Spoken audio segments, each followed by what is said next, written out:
अस्सलाम वालेकुम, नमस्कार, सत श्री अकाल एंड गुड इवनिंग। मैं हूँ अर्ज़ू काज़मी और आप हमेशा की तरह से देख रहे हैं पॉइंट ऑफ व्यू। हमारे साथ हैं ji major general Ashwini Srivastava sir, बहुत शुक्रिया सर कि आज आप आए। Thank you so much. Thank you Arzoo, thank you very much. Sir, आप किस तरह से देख रहे हैं इरानियन प्रेसिडेंट का जो हेलीकॉप्टर क्रैश हुआ है, उसके ऊपर आपको क्या लगता है कि भारत की तरफ से स्टेटमेंट कोई गया है गवर्नमेंट की तरफ से और आप इस सारे वाक़ये को कैसे देख रहे हैं? क्योंकि ये भी कहा जा रहा है कि जी, मौसम खराब था, लेकिन दूसरा एंगल ये भी दिया जा रहा है कई जगह पे कि इज़राइल के साथ जो उनका एक टेंशन चल रही थी ईरान की, इस वजह से भी हो सकता है कि कोई इसमें बीच में कोई ना कोई ऐसी कार्रवाई की गई हो, जिससे कि ये प्लेन क्रैश हुआ है। जैसे कि आपको हमारे यहाँ वो जनरल मोहम्मद ज़ियाउल हक का याद होगा कि जो हुआ था, उनके जो उनका जो प्लेन था उसके अंदर जिस तरीके से आम रख की पेटियाँ रख दी गई थी, तो कोई इस किस्म की बात आपको लग रही है? हाँ, बिल्कुल देखो आरजू, इसमें कोई शक नहीं कि अ, जो हुआ है बहुत ही दुःख भरी घटना हुई है ईरान में। पर इसके रीज़न क्या हो सकते हैं? इसके 4 रीज़न हो सकते हैं। एक तो जो इम्पोर्टेंट है, वेदर कंडीशंस, वहाँ पर बारिश थी, फॉगी था, विजिबिलिटी बहुत कम कम थी। तो एक तो वो रीज़न हो सकता है। दूसरा हो सकता है कि एक प्रकार से मैकेनिकल या टेक्निकल फेलियर भी हो सकता है। और तीसरा हो सकता है जो पायलट एरर हो सकता है। और चौथा है जिसकी तरफ भी उंगली उठाई जा रही है, जिसकी तरफ आपने भी इशारा किया, एक सबोटाज भी हो सकता है। कोई ना कोई एंगल, अगर सबोटाज का एंगल देखा जाता तो फिर उंगली उठती है मोसाद की तरफ, इसमें कोई शक नहीं। अभी पहले हम देखते हैं कि जो इब्राहिम रियासी प्रेसिडेंट ईरान के, वो गए कहाँ थे? वो अजरबैजान गए थे और वो एक जो आरस नदी है अजरबैजान और ईरान के बीच में, वहाँ पर थर्ड डैम को इनॉग्रेट करने जॉइंटली इनॉग्रेट किया ईरान के प्रेसिडेंट ने और अजरबैजान के प्रेसिडेंट ने। यहाँ पर हाइड्रो प्रोजेक्ट बनना था जो कि दोनों देशों के लिए बहुत फायदा है। मगर हमें ये भी भूलना नहीं चाहिए अजरबैजान और ईरान के रिलेशन। मैं अपना व्यूअर्स का ध्यान ले जाना चाहूँगा जो अजरबैजान और आर्मेनिया की लड़ाई। अजरबैजान आर्मेनिया की लड़ाई में जीता, उसका मेन कारण था जो हथियार इजराइल ने अजरबैजान को दिए थे, प्लस टर्की ने बरकता ड्रोन भी दिए थे टर्की ने, और इजराइल ने बहुत हथियार दिए थे। तो ऐसे में जो अजरबैजान और इजराइल के रिलेशन बहुत ही अच्छे रहे। और उसके साथ में जो आर्मेनिया, यूं तो आर्मेनिया में जो पॉपुलेशन है वो यूरोप की तरफ की है, क्रिश्चियन है, मगर उनकी हेल्प ईरान ने की थी इस लड़ाई में, जो कि अजरबैजान वर्सेस आर्मेनिया है। तो ये सारे एंगल हैं, ये डाउट रेज करते हैं कि क्या ये वाकई जो बताया जा रहा है कि वेदर कंडीशन से ही हुआ है, क्योंकि उसमें विजिबिलिटी बहुत कम थी। मैं अभी उस एंगल को एक एनालिसिस करता हूँ आपके सामने कि जो बात की जा रही है ये एक एक्सीडेंट है और ये एक बैड वेदर से। देखो, प्रेसिडेंट जब जाता है उसके लिए 3 हेलीकॉप्टर थे। पहली बात तो as per the SOP number 1 और 2 कभी भी एक ही हेलीकॉप्टर में नहीं बैठते। इसका मतलब जो प्रेसिडेंट थे और उसके फॉरेन मिनिस्टर थे ईरान के, वो एक हेलीकॉप्टर में नहीं होने चाहिए थे। वो एक एसओपी प्रोटोकॉल होता है। दूसरा, जो 3 हेलीकॉप्टर, अगर बैड वेदर वो 1 मिनट में तो हुआ नहीं, पहले पता था। तो उसके चलने का तरीका ये होता है कि एक हेलीकॉप्टर आगे चलेगा, फिर प्रेसिडेंट का हेलीकॉप्टर चलेगा और एक पीछे चलेगा। जो आगे हेलीकॉप्टर है वो देखेगा रास्ता आगे है या नहीं है, और वो तीनों हेलीकॉप्टर इन कम्युनिकेशन होते हैं हरदम। ये जो 2 हेलीकॉप्टर हैं जो प्रेसिडेंट के हेलीकॉप्टर के अलावा, वो रिजर्व हैं मेन वीवीआईपी जो कि प्रेसिडेंट है। ये कैसे हो सकता है कि प्रेसिडेंट का हेलीकॉप्टर क्रैश हो जाए, दोनों हेलीकॉप्टर जो दूसरे हैं उनको कुछ ना हो, उनको पता भी नहीं चले, वो अपने डेस्टिनेशन में पहुंच जाते हैं, जबकि वो एक प्रकार से इन कम्युनिकेशन होते थ्रू आउट, वो रास्ता दिखाने के लिए होते हैं। तो ये एक बात बड़ी अचंभे वाली है। इसमें काफी एक शक की घड़ी जाती है कि क्या ये एक हादसा है या सबोटाज है। अभी तक ईरान की तरफ से कुछ ऐसा नहीं आया। उन्होंने यही बताया है कि इन्वेस्टिगेशन होगी, इन्वेस्टिगेशन के बाद पता चलेगा कि असली रीजन क्या है। क्या ये वेदर के खराबी है या कोई मैकेनिकल या टेक्निकल जो फेलियर है एयरक्राफ्ट का, और तीसरा कि क्या ये एक प्रकार से पायलट एरर है या एक सबोटाज एंगल है। हमें यह भी समझना पड़ेगा जो ये बेल हेलीकॉप्टर हैं, ये जो हेलीकॉप्टर हैं ये बहुत पुराने हो चुके हैं, इनके ऊपर इकोनॉमिक सैंक्शन लगने के बाद ज़्यादातर जब ये ईरान रिवॉल्यूशन आया था 1979 से पहले के इजादा हैं, और वो हेलीकॉप्टरों के स्पेयर पार्ट्स नहीं हैं इनके पास। ये भी इकोनॉमिक सैंक्शन से इसका मतलब वो इशारा है कि जो एयरक्राफ्ट में चेक होना चाहिए, जिस प्रकार से वीवीआईपी की इंस्पेक्शन होती है, उसमें भी कहीं न कहीं खामी रह जाती है, क्योंकि स्पेयर पार्ट्स की बड़ी कमी है ईरान में, इसके कारण कि वहाँ पर इकोनॉमिक सैंक्शन लगे। तो ये बातें हमें समझनी पड़ेगी, ये सब चीज़ें हो सकती हैं आरज़ू।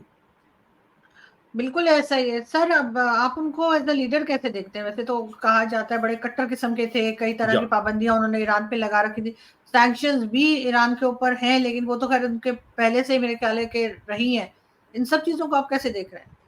हाँ, पहले अभी हम इसके प्रोफाइल को एनालिसिस करते हैं। जो इब्राहिम हुँ, रईसी है, ये 2021 के अंदर प्रेसिडेंट बन के आए थे, और ये एक बड़े हार्ड लाइनर हैं, और ये एक माना जाता है कि जो आयतुल्लाह अल खमानी, जो सुप्रीम लीडर हैं ईरान के, ये उनको एक प्रकार से टेक ओवर करेंगे जब भी आयतुल्लाह अल खमानी या तो रिजाइन करते हैं या उनकी डेथ हो जाती है, क्योंकि वो 85 साल के हो गए, और इनको इसलिए ट्रेन किया जा रहा है। ये सच्चाई ये बहुत हार्ड लाइनर है।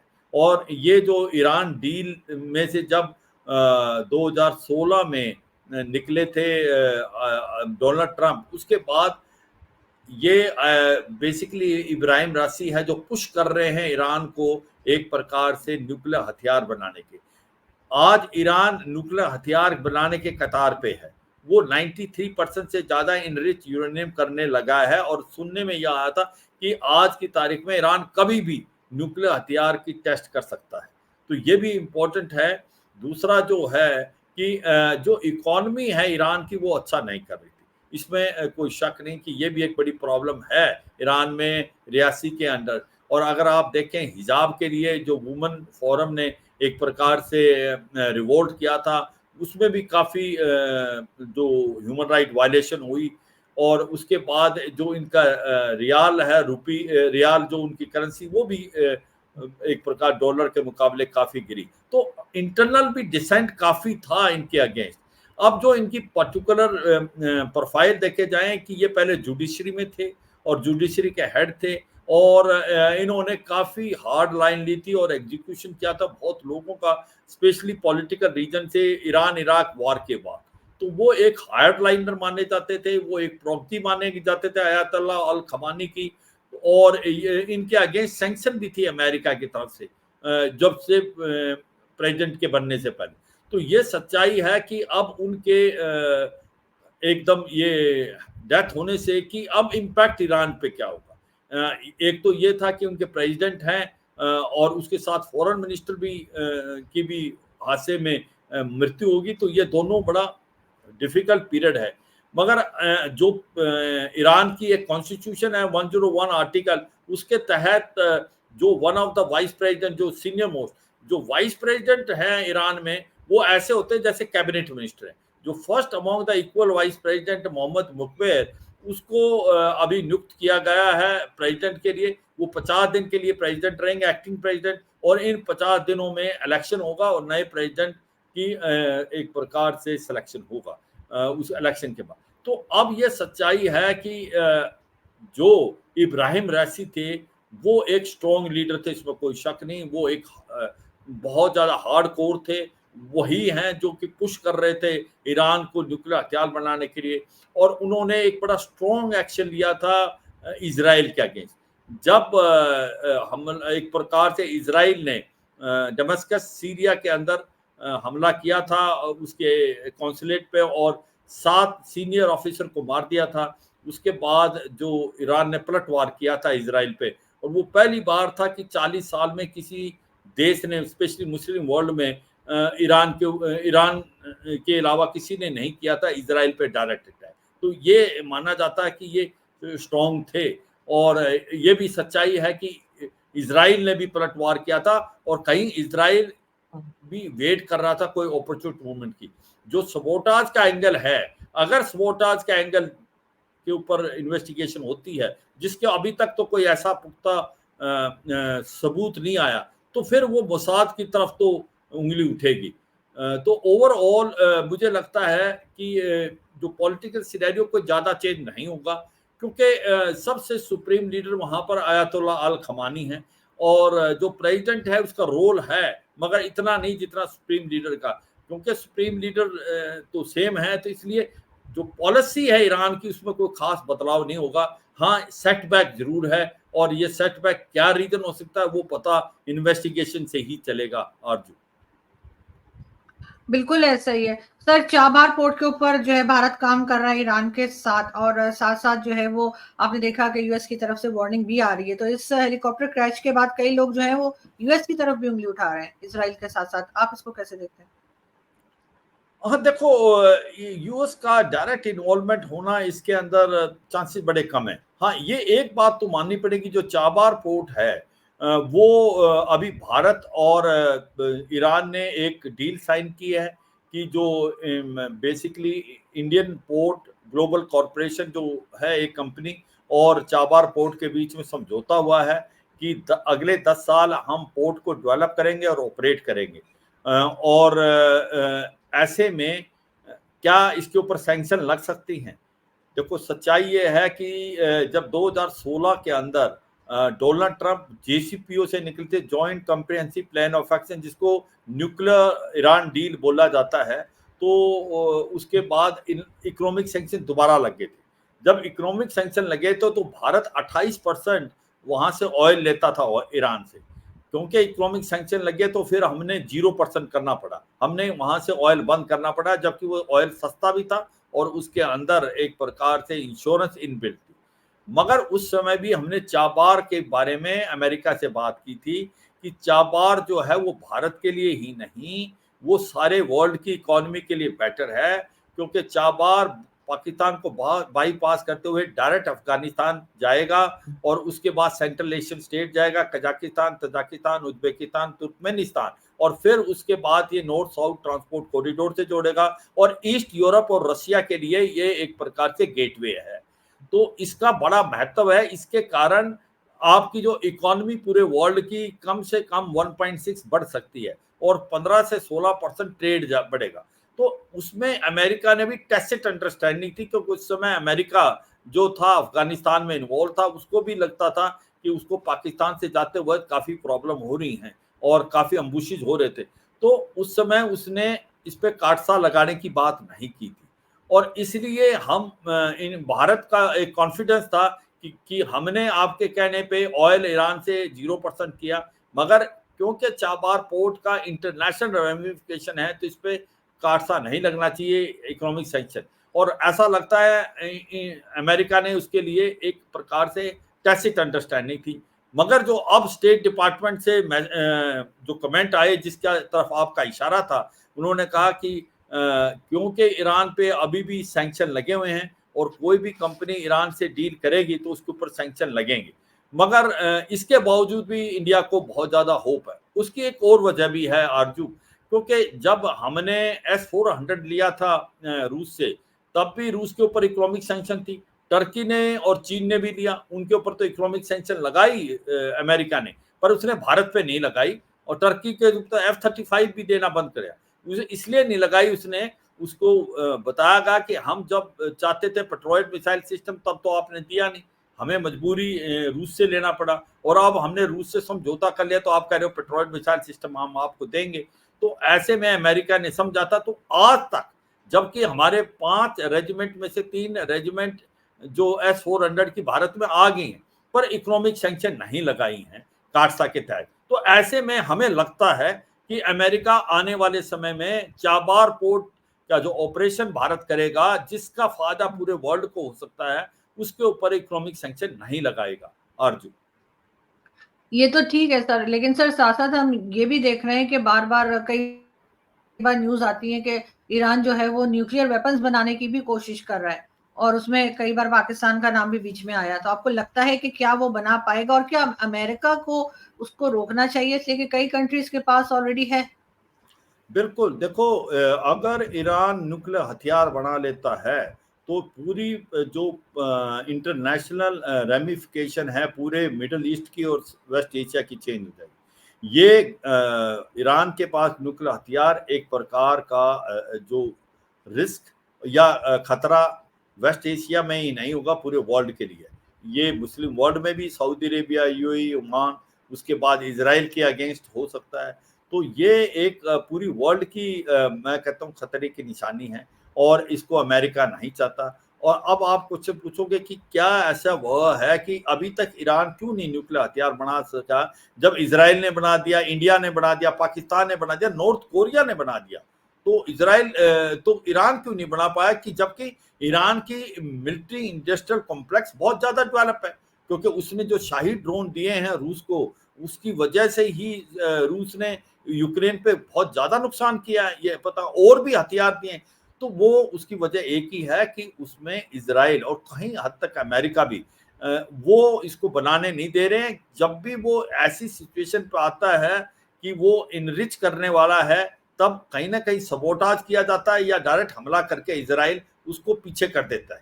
तो अभी तक तो ये हो रहा था, मगर ये अब सच्चाई है आरजू की, अब वो लास्ट अभी रेंज पे है कि ऐसा लगता है कि वो कभी भी न्यूक्लियर हथियार का जो इनरिचमेंट करके न्यूक्लियर वेपन की टेस्ट कर सकता है। मगर अमेरिका नहीं चाहता, इजराइल नहीं चाहता, वर्ल्ड में मुस्लिम वर्ल्ड नहीं चाहता ऐसा हो, क्योंकि ये एक खतरे की घंटी है, ये सबके लिए नुकसानदायक है, ये इंस्टेबिलिटी लाएगा। मगर क्या ये रोक पाएंगे, नहीं रोक पाएंगे, ये तो समय ही बताएगा। मगर जो आप कह रहे हो कि पाकिस्तान की इसमें इन्वॉल्वमेंट, मुझे चांसेस उसके कम लगते हैं। उसके चांसेस इसलिए कम लगते हैं कि अमेरिका का अभी वो सर्वेलेंस रडार पे है, और अमेरिका जो न्यूक्लियर हथियार है पाकिस्तान के, उसकी तरफ बहुत जोरों से देख रहा है। तो इसलिए जब वो कहते हैं कि पाकिस्तान फ्रंटलाइन स्टेट है अमेरिका के लिए, उसकी वजह यही है क्योंकि वो न्यूक्लियर हथियार से लैस है, और उसको पता है अफगानिस्तान में सर्वेलेंस रखना है, तो उसे पाकिस्तान के अंदर बेसी चाहिए। तो मुझे लगता नहीं कि पाकिस्तान अब प्रेजेंट हालात में कहीं ऐसा कार्रवाई करेगा कि जो ईरान को हेल्प करे। पहले उसने वाकई हेल्प की है, जो AQ खान ने लीबिया को भी किया मदद उसने, और नॉर्थ कोरिया में जो न्यूक्लियर हथियार बने हैं उसमें बहुत ज्यादा हेल्प पाकिस्तान की है। मगर अभी मुझे ऐसा लगता नहीं कि पाकिस्तान डायरेक्ट हेल्प कर पाएगा ईरान को, स्पेशली जबकि वो सर्वेलेंस रडार पे है अमेरिका के। और सर एक चीज मैं लास्ट में आपसे समझना चाहूंगी, वो ये कि ईरान की आपने बात की कि वो बहुत खतरनाक होता है अगर अगर वो न्यूक्लियर हथियार बना ले। सर बाकी कंट्रीज ने बनाई है, ईरान को ही सिर्फ क्यों ये समझा जा रहा है कि अगर ईरान के पास आ गया तो ज्यादा खतरा होगा? हाँ, ये पॉइंट में तो आपके दम है। आपका काउंटर क्वेश्चन है कि नॉर्थ कोरिया भी तो ऐसा है कि वो भी तो इस्तेमाल पाकिस्तान कर के पास सकता है, भी है। मैवरिक है।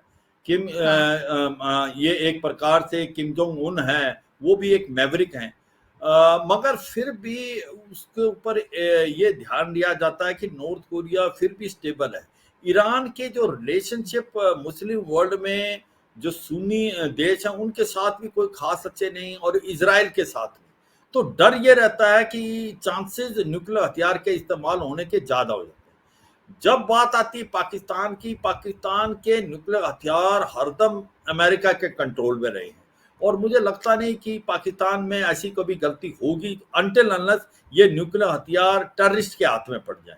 अगर वो पड़ गए तो फिर तो खतरा है। वैसे लगता नहीं कि वो इतनी बड़ी गलती करेंगे कि न्यूक्लियर हथियार का इस्तेमाल करें, because nuclear weapons are not weapons of war, they are weapon of deterrence. तो इसलिए जो ये है, मगर ये कहना कि भाई पाकिस्तान या नॉर्थ कोरिया ने भी बना लिए, तो अगर ईरान बना लेगा तो क्या फर्क पड़ेगा, उसमें मुझे लगता काफी फर्क है, क्योंकि ईरान की जो दुश्मनी बहुत ज्यादा है इजराइल से भी और मुस्लिम वर्ल्ड से भी, और इंस्टेबिलिटी का दौर है। तो ऐसे में ईरान के बनने के बाद फिर वोल्टेलिटी बढ़ेगी इस इलाके में। और जहां पाकिस्तान की बात आती है, मुझे लगता है कि पाकिस्तान के न्यूक्लियर हथियारों पे जो अमेरिका का सर्वेलेंस ज्यादा है, और इसलिए उनका इस्तेमाल होना इतना आसान नहीं होगा। और ये भी सच्चाई है कि जितने भी देश हैं उनको ये महसूस तो हुआ कि न्यूक्लियर हथियार जो हैं these are not weapon of war, क्योंकि इसके बारे में बात करना और इसके इस्तेमाल करना ये ह्यूमैनिटी के अगेंस्ट है, क्योंकि ये किसी को छोड़ेगा नहीं, ये पूरे वर्ल्ड को खत्म कर देगा न्यूक्लियर हथियार का इस्तेमाल किया। तो ये हमें समझना चाहिए जब भी बात होती है कि बड़े सोच समझ के विद लॉट ऑफ ये को सेंस ऑफ रिस्पॉन्सिबिलिटी कि न्यूक्लियर हथियार के बारे में जब भी बात होती है, मुझे लगता है सोच समझ के बोलना चाहिए कि ये हथियार वेपन ऑफ डेटरेंस है, ये इनका यूज। मगर ये बात आपकी बिल्कुल ठीक है कि ईरान के बनने अगर न्यूक्लियर हथियार आता है तो या इस पूरे रीजन के अंदर एक इंस्टेबिलिटी का दौर आएगा और वो एक खतरा है। और इसके कारण फिर दूसरे देश जो हैं, सऊदी अरेबिया, यूएई, इनकी तरफ भी होड़ लग जाएगी ये भी न्यूक्लियर हथियार ले, तो वो एक और डर पैदा हो जाएगा कि जो अभी तक तो न्यूक्लियर हथियार करीब करीब 9 कंट्रीज के पास है, फिर ये फैल सकता है। आरजू बिल्कुल सही कह रहे हैं सर आप, लेकिन कोई से भी हथियारों बाहर उसकी दौड़ नहीं लगनी चाहिए, जो हम अक्सर देखते हैं कि लग रही है। बहुत शुक्रिया कि आज आपने ज्वाइन किया। Thank you sir. Thank you Arzoo, thank you very much. Thank you sir.